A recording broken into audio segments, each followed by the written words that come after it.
Anything that it could be anything that impacts economic freedom. So taxes and regulations are big. Was economic freedom higher in the 50s? We were in food rations in this country till 1956. So we had 10 years of food rations after the war. We had a labour shortage because only really men worked. There had been 300,000 or 400,000 men killed in war.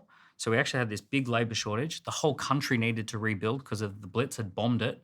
So we had this huge need for economic activity and not enough people to do it. We only had 2% unemployment. People who had had their legs blown off were put to work at that particular time.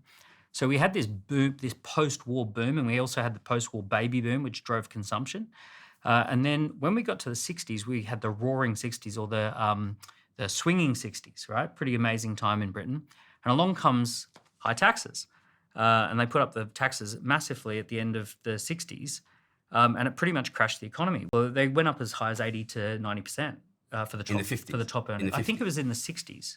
You sure about that? Well, I think the 50s are unique. What is the answer, Gary? What is the I feel like you know. They went up after the war. They went up after the war. Well, in the US, actually, tax rates got before the war. But also the size of government as a percentage of GDP was like 30%. It was a tiny, like we are now 45% of the UK economy is government spending.